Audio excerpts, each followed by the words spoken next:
அந்த விவகாரங்கள் மிக எளிதானதாக அமையும். அதே போல நபிகள் நாயகம் ஸல்லல்லாஹு அலைஹி வஸல்லம் அவர்கள் மீது பல்வேறு காலகட்டங்களிலே பகைமைகளுடனும் எதிர்ப்புகளும் இவர்களை எப்படியாவது நாம் தடுத்து விட வேண்டும், எப்படியாவது இவர்களை பலகீனப்படுத்திவிட வேண்டும், எப்படியாவது இவர்களது கையிலே இருக்கக்கூடிய நிர்வாக முறைகளிலே ஆட்சி முறைகளிலே நாம் கைப்பற்றிக் கொள்ள வேண்டும் என்று மக்கமா மனிதமான நகரங்களிலே சித்தியாக சின்னஞ்சிறிய குழுக்களாக தடுப்புச்சங்கள் நீட்டி மேற்கொண்டது. அதுல சொல்லக்கூடிய சூழ்நிலை வந்தபோது என்ற மிகப்பெரிய ரவுடி இருந்தது. நபிகளாயிரம் அவர்கள் கொடைய நினைக்கிறாங்க. அந்த கொடை நினைக்கிறது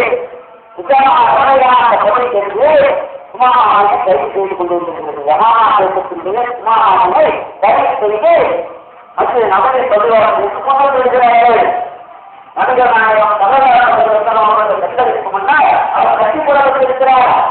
முதலாவது இருக்கிறார். என்ன செய்யலாம்? உங்களுக்கு நான் மிக அளவுக்கமான பிள்ளைகள் கொடுத்திருக்கிறேன். கொள்வதற்கு தகுதியாக கவனித்து விட்டால் நன்றியுடையவனாக இருப்பேன். மூன்றாவது நபிகள் நாயகம் மூன்றாவது